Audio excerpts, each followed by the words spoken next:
kabajamtoota fi dhaggeeffattoota hordoftoota maatii raadiyoo daandii haqaa assalaamu alaykum wa rahmatullahi wa barakatuh. oduuwwan keenya guyyaarraa akka lakkoofsa biyya keenyatti caamsaa 25 bara 2010 guyyaa sabtii guyyaarraa qabannee dhiyaannee jira. oduuwwan guyyaarraa kan isiniif dubbisu ana bulees keessan Hamza Booranaatiin. Dolli ummata keenyaa irratti kallattii cinaaqsatiin gaggeeffamaa jiru hardhas cimee itti fufee jira. Abdii illeen ummata keenyaa nagaa dhorkuu kan cimsee itti fufee fi mootummaan federaalaa fi mootummaan naannoo ummata keenyaaf ammas furmaata waaraa kennuudhaaf carraaqqiin isaan taasisaa jiran mul'ata kan hin jirre ta'uun hawaasa biratti komii akkaan guddaa kaasee jira. Guyyaa hardhasii cinaaqsan dhiigaa jirti. Ana cinaaqsan aradda arba'idii jedhamtu keessatti weerara humni liyyuu haayilii poolisii jeneraalota TPLF fi abdii illeedhaan hidhatan maanguddoo umrii 71 kan nurraa galaafatanii fi ilmi Oromoo tokkos kan madaa'e ta'uus beekamee jira. weerarri kun ammas kallattiilee adda addaan cimee itti fufuudhaaf guyyaa boriittis qophii cimaarra akka jiran maddeen keenya naannichaarraa odeeffannoo nu dhaqqabsannuuf himaniiru. Aradda arba'idii irratti weerara liyyuu poolisii mootummaa naannoo Somaalee irratti banteedhaan lolli akkaan hammaataa guyyaa har'aa kan deeme fi lola guyyaa har'aa ganama aradda arba'idii irratti banameen gama keenyaarraa namni tokko wareegame tokko garmalee kan madaawee jiruu fi uummanni keenya gootummaadhaan diinee isa ofirraa ittisuudhaan namoota sadii akka isaan irraati galaafatanis beekamee jira. Araddaan arba'idii araddoota mootummaa naannoo Somaaliyaadhaan marfamte waan taateef uummanni keenya roga hundaadhaan akka dirmatuufis waamichi taasifamaa jira. Raayyaa ittisa biyyaa uummata keenya kan weerara liyyuu poolisii mootummaa naannoo Somaaliyaa ofirraa qolachuun carraaqqataa turan kallattii duubatiin marsuudhaan nama sadii meeshaa isaanii waliin qabanii kaampii raayyaa ittisaa aanaa cinaaqsanitti akka hidhanis beekamee jira. Uummanni keenya daangaa irra jiru duula kallattii lamaan isaa irratti banameedhaan rakkataa kan jiruu fi kallattii kaadhaan humna badii abdii illeedhaan yeroo kokkee wal qabanii falmataa jiranitti kallattii boodatti humni komaand poostii raayyaa ittisaadhaan deeggarame isaan marsuudhaan meeshaa isaanii irraa hiikuudhaan akka isaan hidhaa jiranii fi kana gidduutti rakkataa kan jiranii fi isaan irraa yeroo humni raayyaa ittisaa meeshaa hiiksisu kallattii humna badii abdii illee garuu qaamni tarkaanfii isaanii irratti fudhatu hamma ammas hin argamne.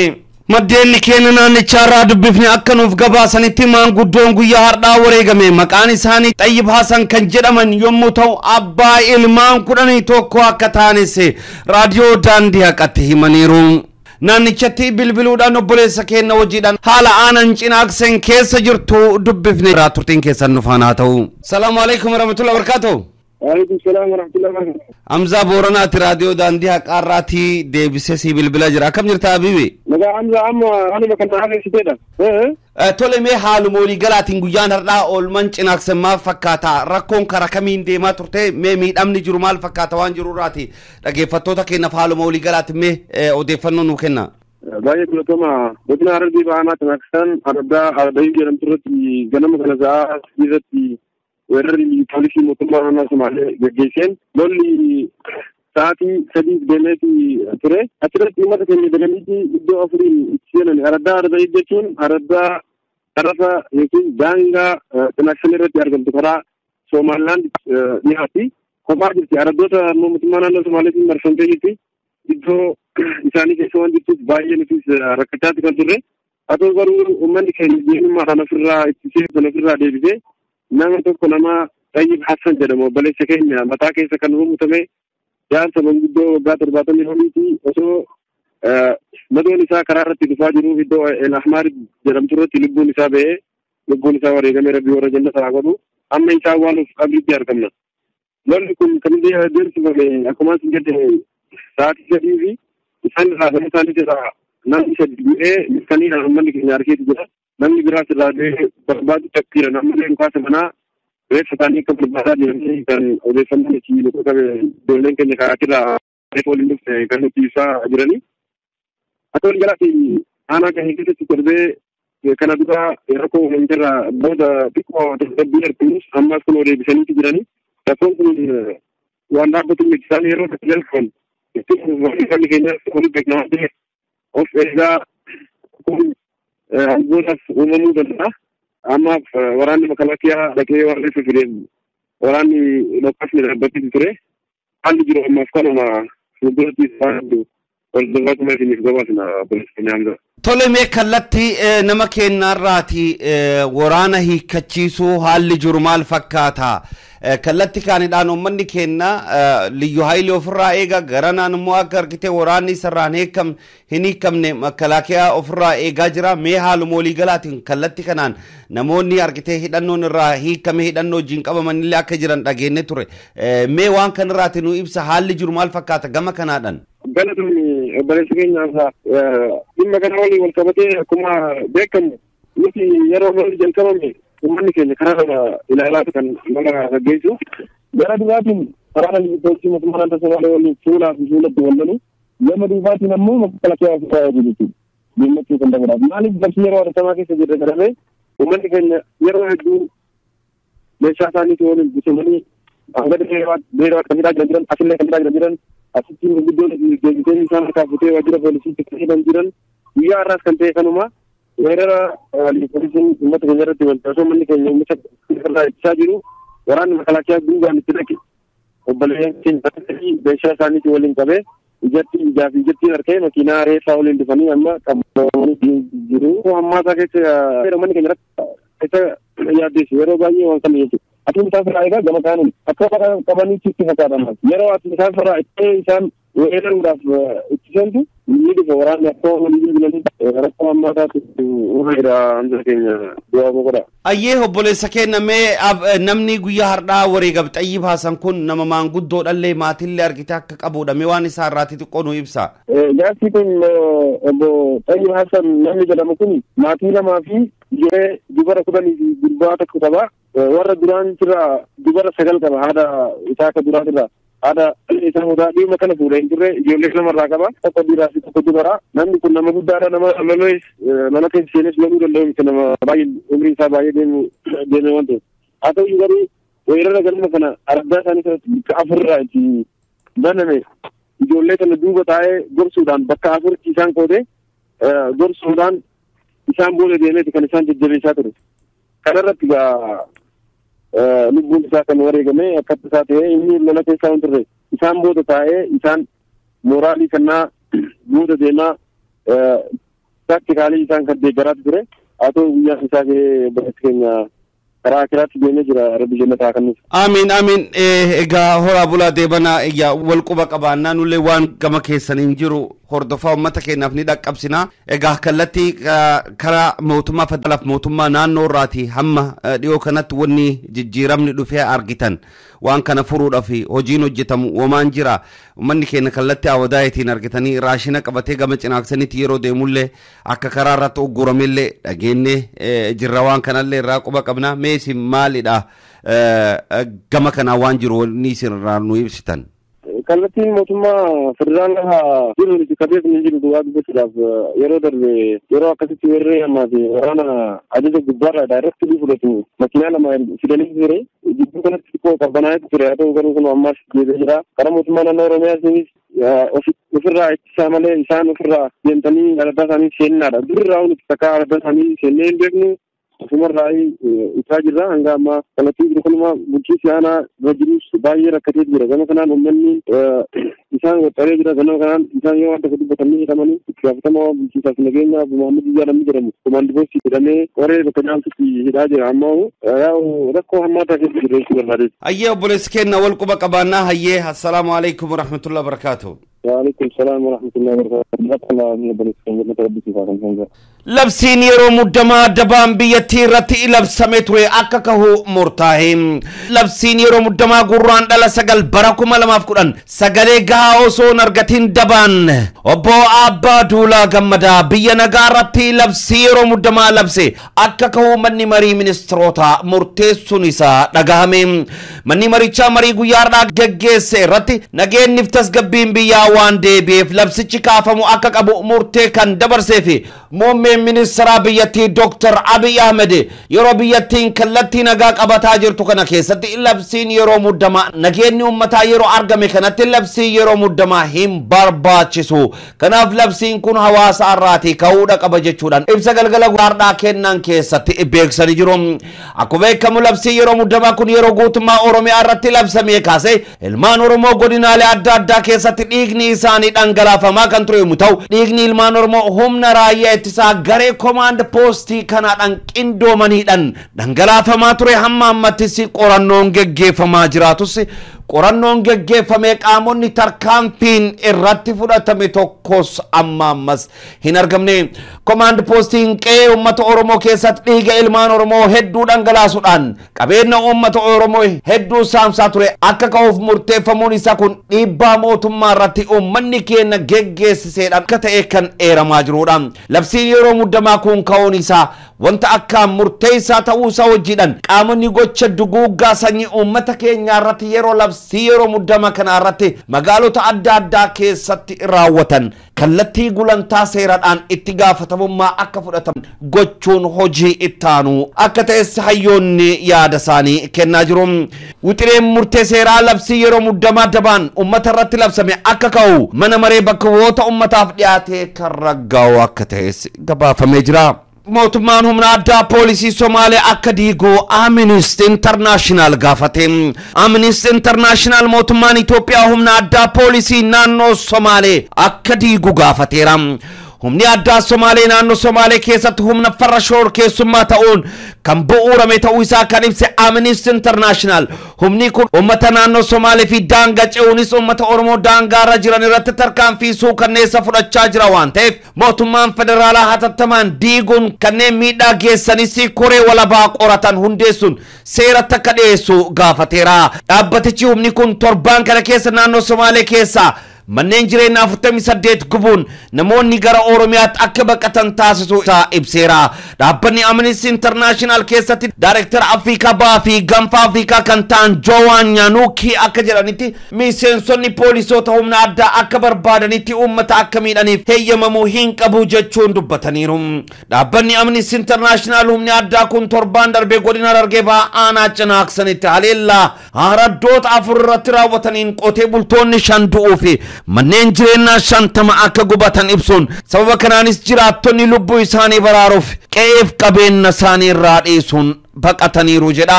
Humni poolisii addaa kun haleella fi weerara bara darbe raawwateen Oromoonni miliyoona 1 ol qe'eef qabeenya isaanii irraa akka buqqaan taasisuusaa dhaabbatichi ibsa kenne keessatti yaadachiiseera. Muummeen ministeera Dr. Abiy Ahmed guyyaa kaleessaa jeneraalota humna raayyaa ittisaa biyyaatiif leenjii akka kennan beekame jira. Muummeen ministeera Dr. Abiy Ahmed biyyattii keessatti jijjiiramni akka argamuudhaaf rogaalee hundaan carraaqqii guddaa taasisaa kan jiranii fi guyyoottan 60 darban kana keessatti jijjiiramni gurguddaan akka argamuudhaaf carraaqqii guddaa taasisaa akka turan kallattiilee adda addaan ibsamaa jira.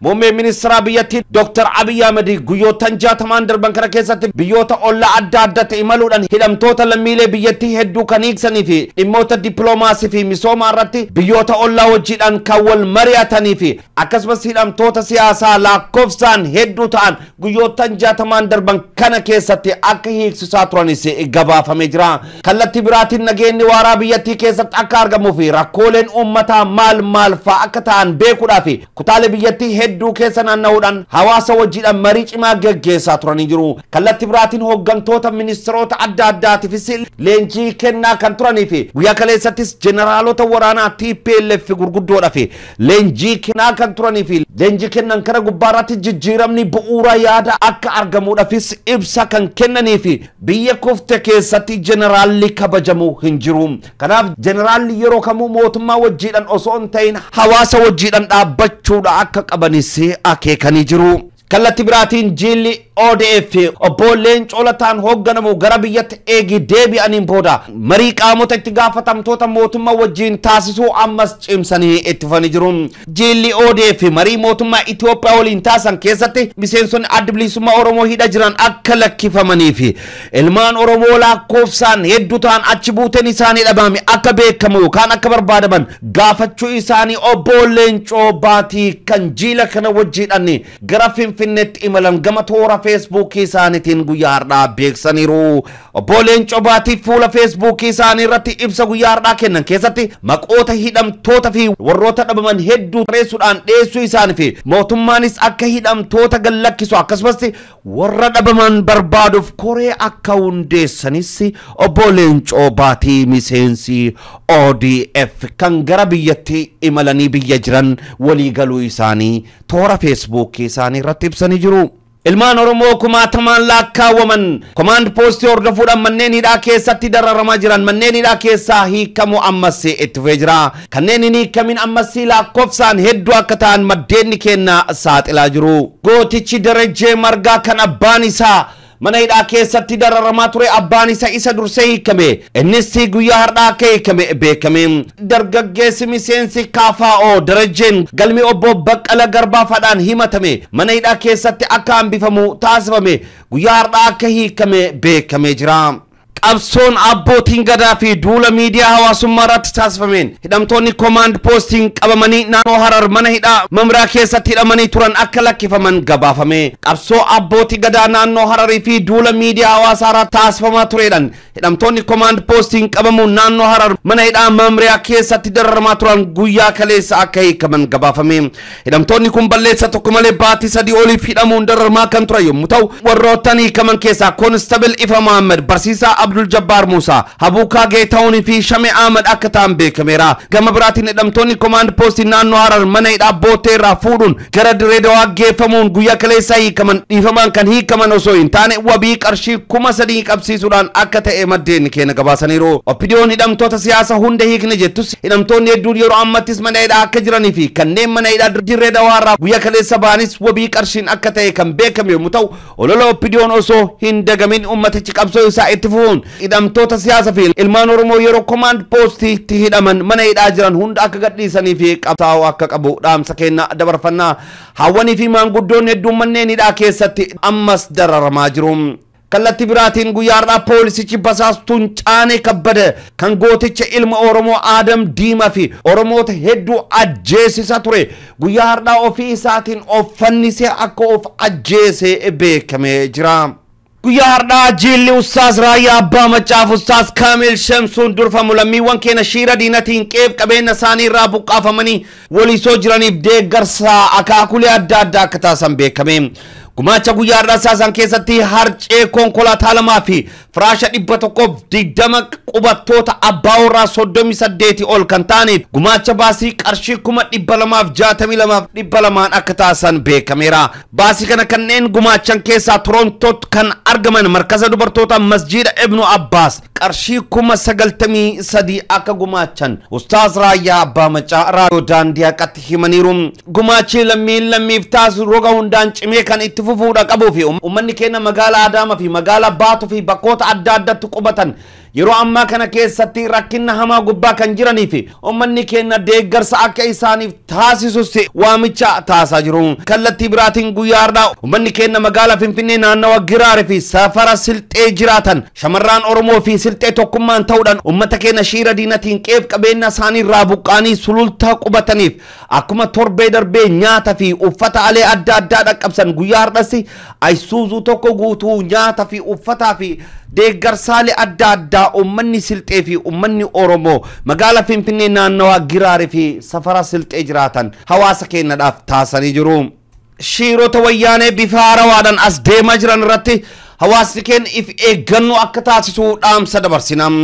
Gareen wayyaaneen ijaaraman magaalaa Burrayyuu Ashawaa Meedatti Kamisaa ganama salaata subii irratti masjiida Fatii seenuudhaan imaama masjiidichaa dabalatee jamaa muslimtoota reebuudhaan miidhaa akka gaggeessan beekame. Haleellaan hawaasa muslimaa irratti bifa kanaan yeroowwan as dhiyoo kana gaa jiru ammas cimee itti fufeera. Haaluma kanaan guyyaa dheengaddaa gareen jijjiiramaa dhufaa jiru irraa gammachuu hin qabnee fi kan okkorri biyyattii keessatti sababa amantiidhaan akka ka'u barbaadan ijaaramanii salaata subii irratti magaalaa Burrayyuu Ashawaa Meedaa keessatti kan argamu masjiida Fatii seenuun imaama masjiidichaa dabalatee jamaa muslimtoota akka reeban maddeen gabaasaniiru. Qaamonni badii kunniin akka maddeen keenya gabaasanitti masjiida seenuudhaan sagalee guddisuu masjiidichaa irratti dhakaa guuraa erga turan booda karaa irratti muslimtoota masjiida dhufaa turanii fi masjiida keessa seenuun jamaa masjiidichaa irratti reebicha hamaa akka raawwatan beekameera. Namoonni miidhamanis manneen yaalatti yaalamaa akka jiran beekameera. Yeroo amma kana keessatti qaamonni badii akkasii kun hawaasa qalbiin walitti hidhate kana addaan facaasuuf karaalee adda addaa barbaaduuf carraaqaa wanta jiraniif mootummaan dhimma akkasii kana battalumatti xiyyeeffannoo kennuun yakkamtoota seeratti akka dhiyeessu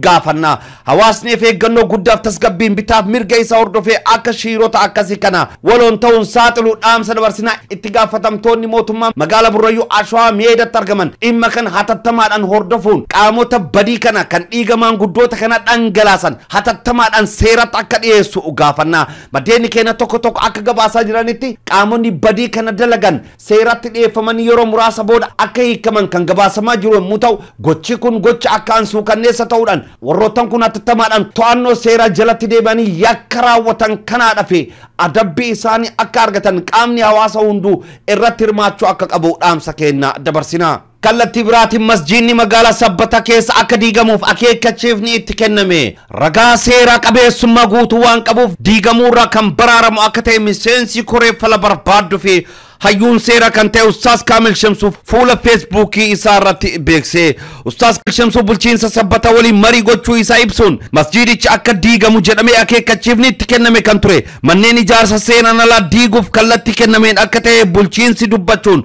amma garuu masjiidichi gaafa wiixataa ragaa qabu fidatee dhufuun seera qabeessa akka ta'u goona jedhamuun isaa ibsameera.